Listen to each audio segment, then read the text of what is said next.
Today I have a beautiful dress pattern to show you. It's a commercial pattern, Butterick 6680. Sneak peek, look at this print. There's lots to see in this one, so keep watching.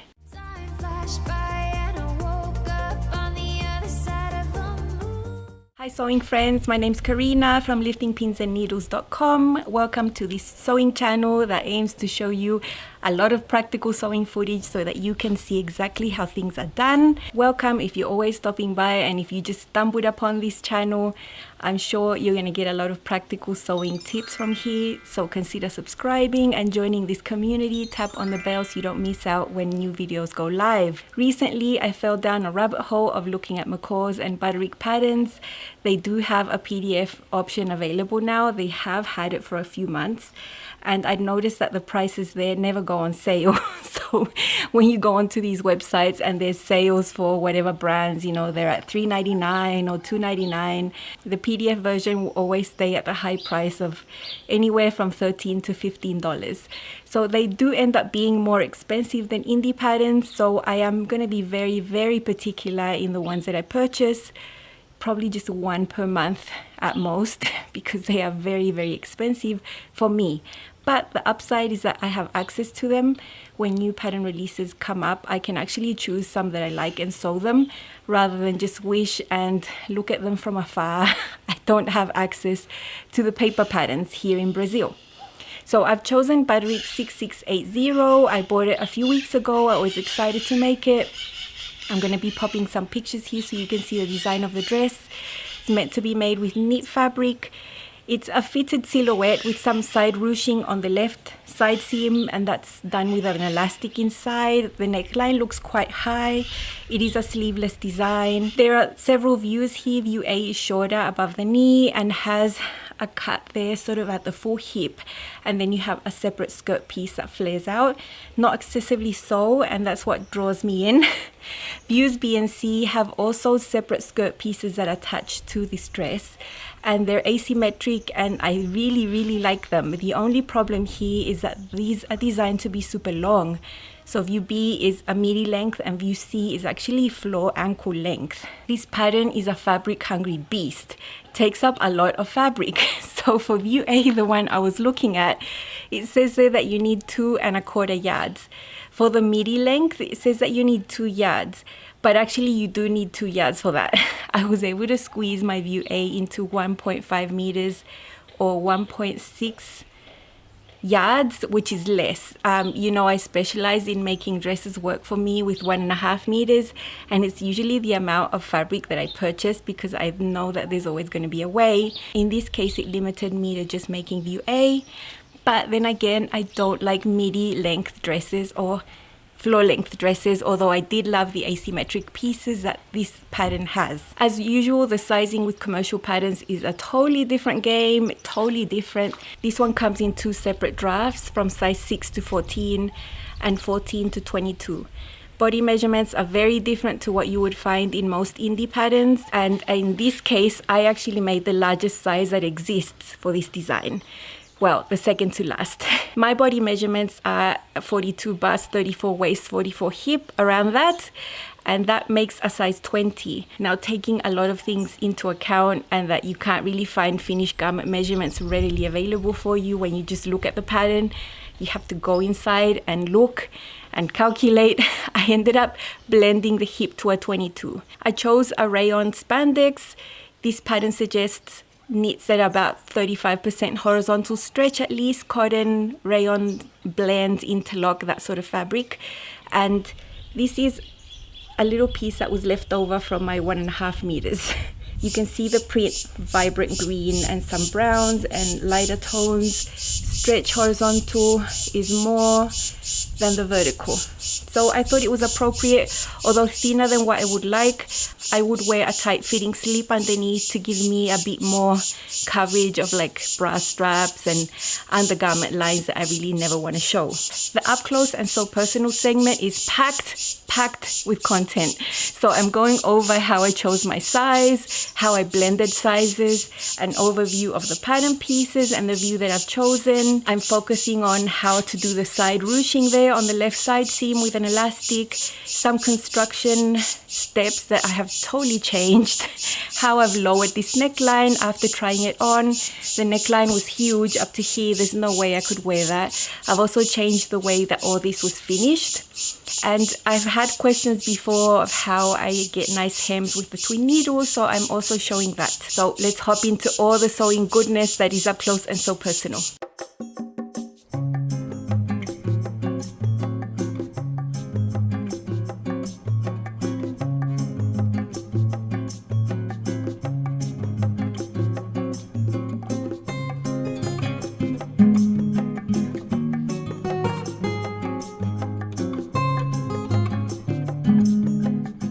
The front piece of this pattern, and it's got a weird angle there because that's where the elastic is going to take care of that extra length there, and then the dress will have the normal shape. The finished garment measurements are on the pattern.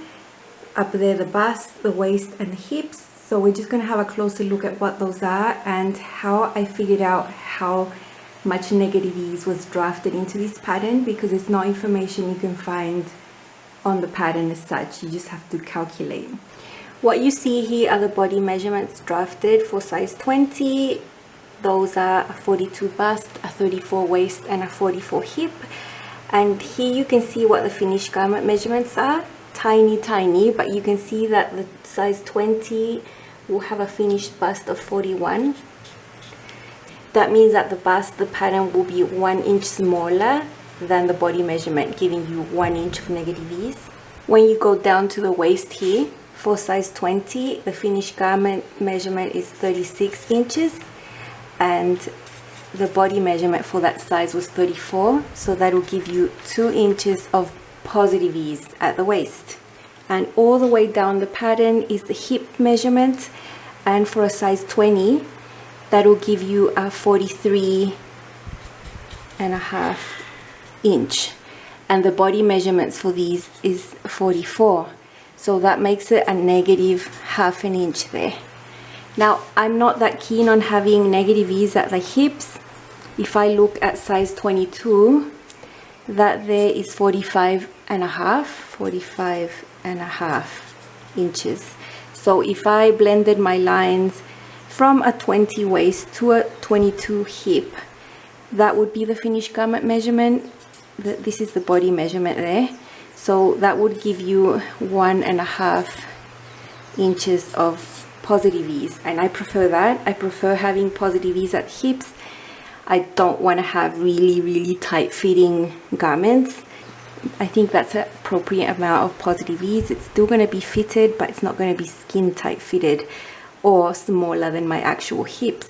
So when I blend my lines from a 20 to a 22, I'm going to have a bust of 41, which is negative 1 inch, and I think that's fine. I think you can have a little bit of negative ease at the bust. At the waist, I'm going to have 2 inches of positive ease, and that's also good because you can always have a looser waist. And at the hips, this will be a size 22, not a size 20. It'll be 45.5, giving me, and that'll give me 1.5 inches of positive ease.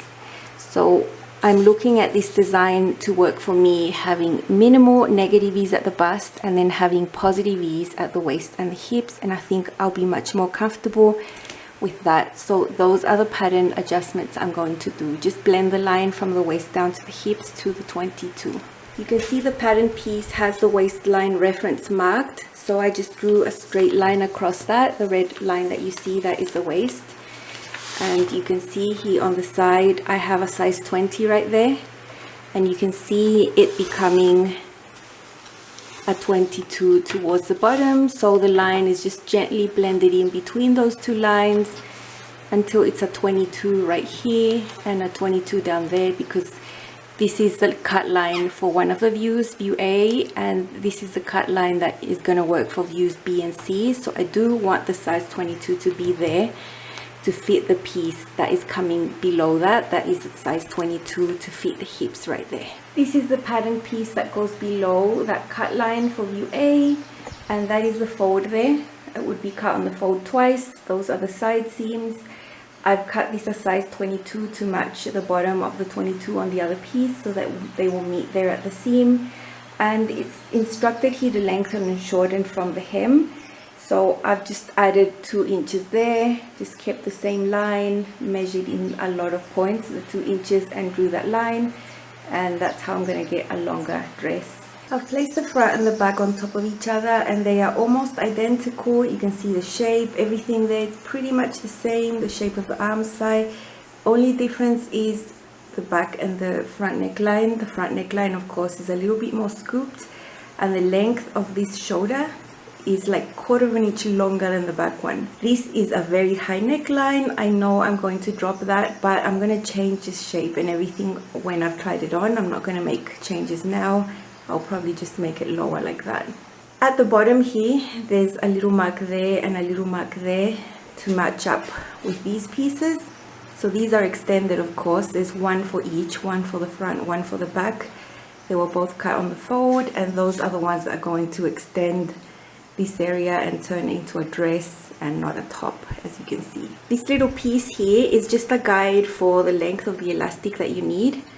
So there is a mark there on this side and another mark down there, and in that distance you need to gather in that size of elastic right there. So it's just a guide, you cut it the same size so that this seam ends up being the same length as that one there, only this one's going to be gathered in. These neckband and armband pieces, I usually don't use them, I disregard them. I cut my own, and after I've manipulated the neckline and the armscye, I'm not sure if that's what I'm going to like. So I leave them there as reference. I think they're too wide. We shall see. I probably won't use them, and I'll draft my own later stages. These are the shoulder seams. This is the back pattern piece there, and I have just cut a strip of interfacing that does not stretch. You can see no stretch at all, and that is just to stabilize this area. So I've just used that on the back shoulder, and I've sewn it with a straight stitch, and you can see how this is not going to stretch at all. And if I hadn't have done that, then I would have saggy shoulders, right? I know viscose tends to grow, and this is a sleeveless armhole that could turn out wider than what you expect. So even though this is not in the pattern instructions, I don't tend to skip these when I make a knit top like this. I'm making view A, and this is the left side of the body, the one that will have an elastic. And there's a double notch there that I mark, I don't cut out. So from that mark to that mark, there needs to be a basting stitch. So there'll be a normal stitch up here on the top and up here from that line down to the bottom, and all this middle section will just be a basting stitch. Then that is when the elastic comes in. So I'm going to use a straight stitch, and I'm going to stitch at a normal stitch length up to that mark, and then change to a basting stitch. Okay, at this point I'm going to back stitch and then make my stitch length longer. I'm going to put it up to a 5 because I was sewing with a 3.0.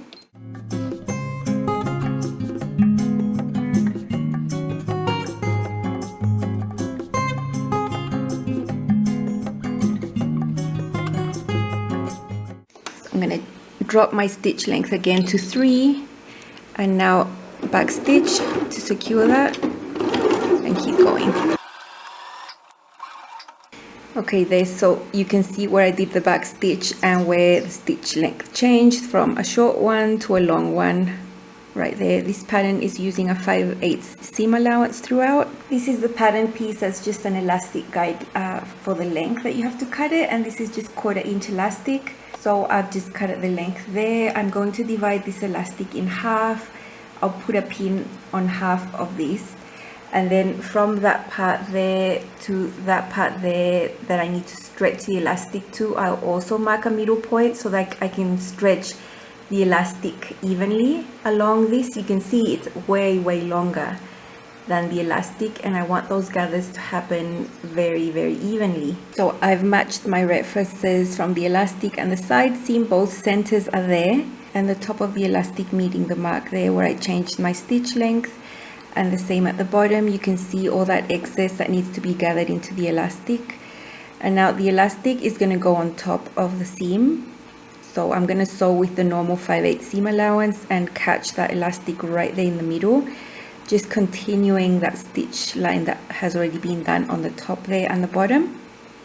So look how much I have to stretch this elastic to meet the length of the side seam, and I'll be doing that while I sew just with a straight stitch. So I'm keeping my stitch length the same at 3.0, and you can see this stretch out to meet the length right there. Just going to put my finger there to hold that and do the first couple of stitches by hand cranking just to catch that. And I'm going to back stitch. Okay, and here I go.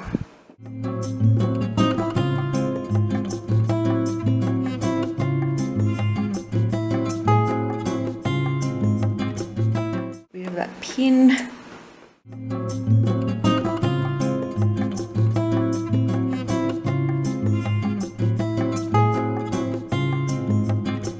Okay, look at that. The elastic is on and it's evenly gathered all the side seam there. And now I'm going to check if it meets the same length as the other side seam, the one that doesn't have all of this. So this is the side seam that's ruched with the elastic, and that's the bottom right there. I'm going to meet them there and check right there, and they are pretty much the same length. So you're not going to have one side seam longer than the other. So it's pretty much perfect. The length of the elastic that they calculated there is really good. So that's awesome. After sewing the left side seam and putting the elastic in, I decided I'm going to attach the bottom skirt pieces onto the front and back before I finish the side seams. And because these seams run this way, I want them to stretch. So I've been testing on scraps, and you can see this is a zigzag with a very shallow depth right there, and it does allow for stretch. It does stretch. Remember, I don't need that much stretch because I have left myself some positive ease at the hips, but still I would like this to be able to stretch, and I don't want to do it with a straight stitch. So I've just put my machine to 7, which is my zigzag stitch function, and then I have 0.5 as the depth and 3 as the length of the stitch, and that gives me that shallow type zigzag that will also stretch. I decided to change the order of construction a little bit. So I've done the shoulder seams as I've shown you before. These are stabilized at the back with some interfacing that doesn't stretch. The left side seam has been sewn with that elastic, but I unstitched a little piece here at the bottom so that I could sew these bottom skirt pieces on first. So I've got them sewn on the front and the back like that. I've done that special zigzag I've already shown you, and now I can match these seams up on the side. I'm going to be pressing the seam allowances down, and then I can finish this side seam all the way down, and the right one hasn't even been sewn yet, so I can do that continuous like that, including the bottom skirt piece there. Make sure these match, and I think this way of construction is easier than putting this on the round at the bottom. So I prefer this order of events. The dress is still going to look the same. This is the front neckline. I've just folded this in half. That is my pin reference. That is the pin on the side. And because I need a bit of seam allowance, 1/4 inch, that's what I use. I drew my curve above that, you know, further away from that. So I start with a straight area, about 3/8 of an inch to, you know, a little bit more, and then I just hand drew it. I know it's going to be wide scooped, and then I didn't want to change the neckline up there, so I just started there, down and curved. So from the original neckline, I'm bringing it down 3.5 inches around there, and on the width here, how much is this? About 4 inches. You know, this is very personal. Necklines can have any shape, but I feel like having a wider scoop neckline for this dress. So I'm just going to trim this off and change that. Of course, that will change the length of the binding I'm going to use to finish this, so that's why I don't take the pattern pieces into account. So I've been careful to pin that at the shoulders there and have it really nice and neat, and now I'm just going to snip away.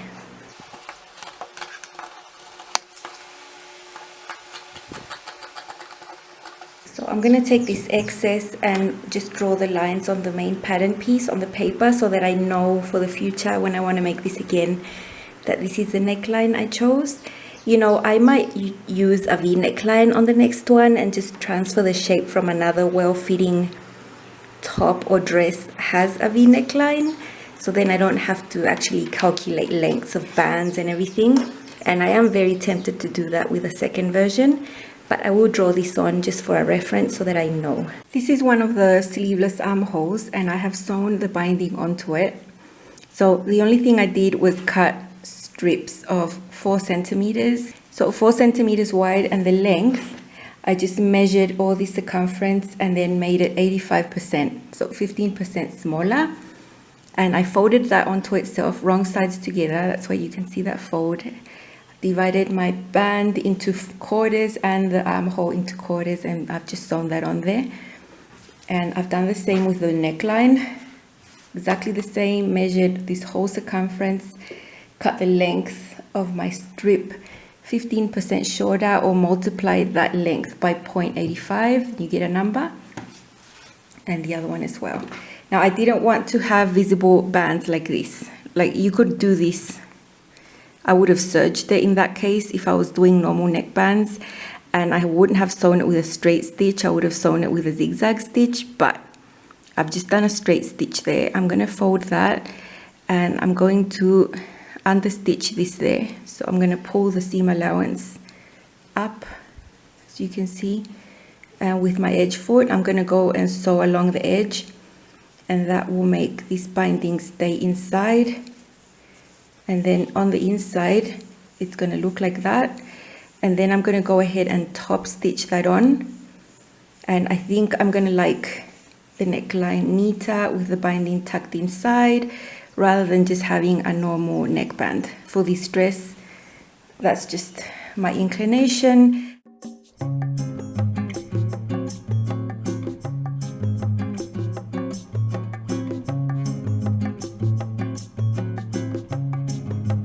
This is how it looks after the understitching. The seam allowance is in the same direction of the binding, and now when I fold this behind, you're not going to see the binding on the outside. So I'm just going to go ahead and do a quick hand basting all the way around, and then I'm going to be top stitching that there, and that will be the only visible stitch line that you're going to see on the outside, just one row. I'm using my 1/4 inch foot with the needle moved over to the left, so when you do that it goes into that little hole there, and then the seam allowance that this gives you is 3/8 instead of 1/4. So I'm going to use that to sew this on so that it's very, very even, because the edge of the foot there guides, you know, your stitching, because it goes against the edge of the fabric. That means that on the outside my stitching is going to be really, really, really neat.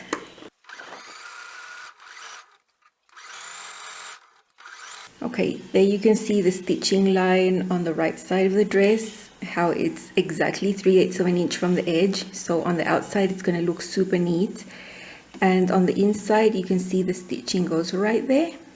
So I'm actually not sewing anywhere near the basting stitches, so that's good. I can just pull that out easily. So this is what I'm going to do for the neckline and the armholes.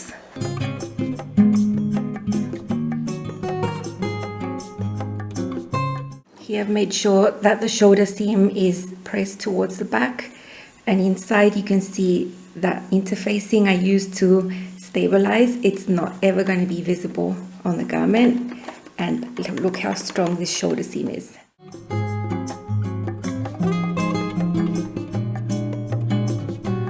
I have been asked before how I hem my knits, and I use a twin needle like this one, and I like using a 3/4 inch hem allowance. That is 2 centimeters. That is the widest I will do a hem on a knit, and especially one that's got a curved shape like this one.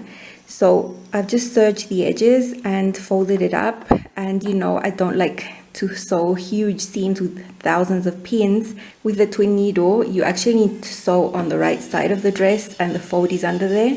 So there has to be some way to fix that in place.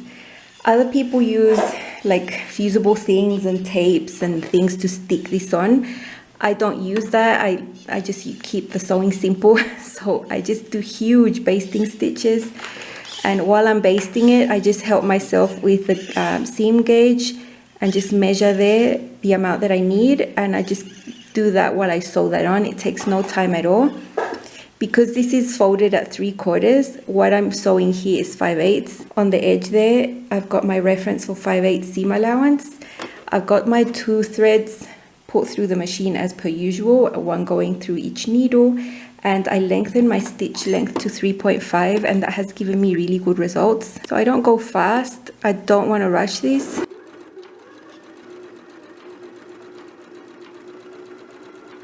This is how the twin needle looks there, and it's catching on the other side, not right on the edge. There's a little bit there, and I want it to be like that.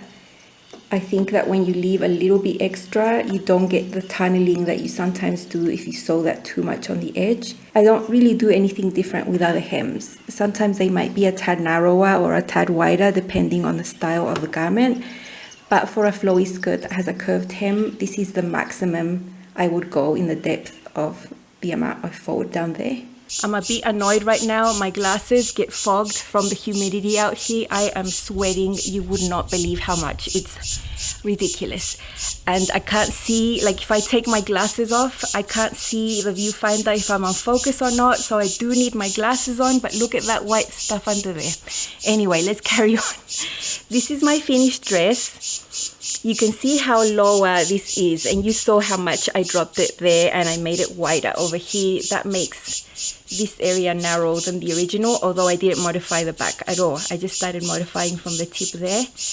You've seen this binding technique done before on the willow wrap dress from Love Notions. I've done it exactly the same way. I've done the same with the binding on the armhole.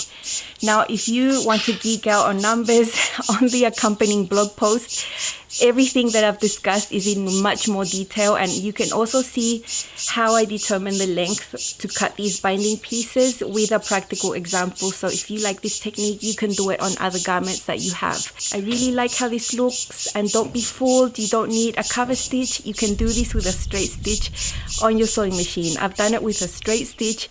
Nothing's pulling, nothing's ripping, and it looks perfectly fine. I love this print because you can't actually see the seam line here at the full hip that much.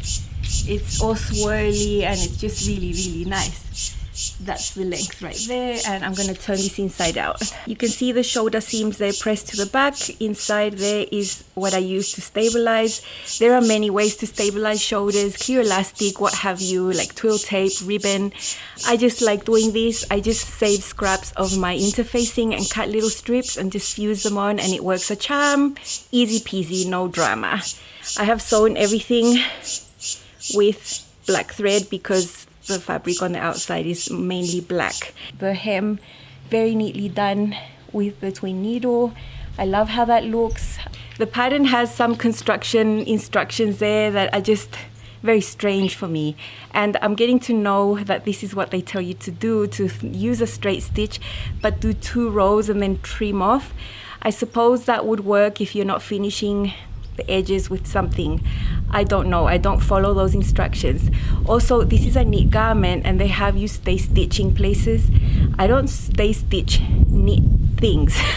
And if I would have known the shape of the neckline beforehand, it is one of the first things I would have sewn. So I would have done the shoulder seams and then go straight on to the neckline. I did construct more of the dress in this case because I wanted to try it on, have it on myself, to put pins and reference exactly the shape that I wanted on me. And that wasn't a decision I could just make by eyeballing, you know. You never know how knits are gonna stretch vertically, and I just always like to see the shape on my body, and that's why I did the neckline at the later stages. So let's see how this one looks on. This is the total length I achieved. I ended up only using one of the extra inches I had added on to this skirt piece. I trimmed off an inch because it was too long. and it flares out but not excessively, just the right volume that I prefer. So very nicely. And I love this type of design, like fitted up there and then a little bit of volume down there. See, the volume there is not that much. And I really think it's flattering, at least for me, for what I like. A little bit up closer, you can see that the seam here hits right at the full hip there. That's why it was important for me not to have negative ease in this area. I think I have a little bit of ease, 1.5 inches, and that's good for this area. It's not like going into me, you know what I mean?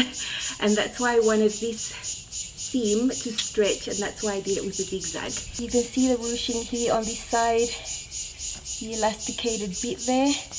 Very discreet. I think you would notice it more with a solid fabric. I'm using a print, so I know it's there and it's nice. You can see that it's not hugely fitted at the waist. You can see the 2 inches of positive ease there, and I think that's good. I like that. This is how I wanted the neckline to be, very scooped and wide so that the straps here would look narrower. I think it's quite flattering for my body shape having a larger bust, this type of neckline. The original would have been up here and wider right there. I didn't mess with the back part there, so that's the original, and the armscye is the original one also, although the finishing way they had you do was put bands, so that would have been wider there and everything like that. So I do like how this turned out, and I'm not going to show my brow or anything. It's all tucked in under there, so that's good. It's nice and flat against my skin, and the armscye has the coverage that I want it to have. Not low, not wide over here, showing the little lumps and bumps we all have in this sort of area, you know. I really like the tones of greens and browns that this fabric has, and I had it in mind to pair it with this Coco Jacket from So Over It that I made years ago, about 2.5 years ago. Brown linen. I prefer the lapels sort of to fall rather than to have the normal way. I think it's more flattering on me. I've made this one fully lined with facings and stuff. They clash with the pattern, but because I drafted facings for it, you're not going to see that. But I really like the style. I've put an extra button there in case I feel like buttoning that up. And I think this will go well with this type of dress because it's fitted up to here and then it goes off into that. So this is one way I want to wear this. I wish I would have had time to make another one because I really did like this style. And for the next one, although I have transferred that mark of this neckline depth onto my paper pattern, I've just marked it there. I would like to try a V neckline, a pretty deep, not deep, but not like high V neckline, you know, probably reaching the same amount. And to make it easier, I would just probably get the pattern pieces from the Laundry Day tee. I have made that dress and I've used the V neckline on that version, and I like how wide it is and how deep it goes. I like that already. So I would just go and transfer that neckline onto this pattern so I could use the bands that I already drafted there and everything. And that would simplify the process and make this pattern have a different look. I do have a slip underneath. I think it really does require it. If the design was different and didn't have that ruching, I would have probably lined the whole thing with another knit fabric. And that would have changed the way I made the neckline and everything. But I didn't want to have 2 layers of ruching under there. You know, there's... yeah, so things to think about. I really like this pattern. If you see it around, give it a go. If you like that style, I like it because it's fitted and it has some flare, not excessively so. I'm not a fan of full flared humongous skirts on me, so this has just the right amount. I have a quick question for you. Tomorrow, Thursday the 20th, is my 41st birthday. My husband is treating me on a fabric shopping spree like he did last year when I turned 40. So tomorrow I'll probably have a few fabrics with me, new ones. Do you want to see those tomorrow? I could easily film that quickly and share that with you tomorrow. Are you interested? Let me know. Otherwise, I will have a video on Friday. If you say yes to the fabric haul, you will have videos Wednesday, Thursday and Friday this week. I hope you enjoyed this video and got some practical sewing tips for your own sewing. If you love the content, please give it a like. Thank you so much for watching. I will see you soon. Bye.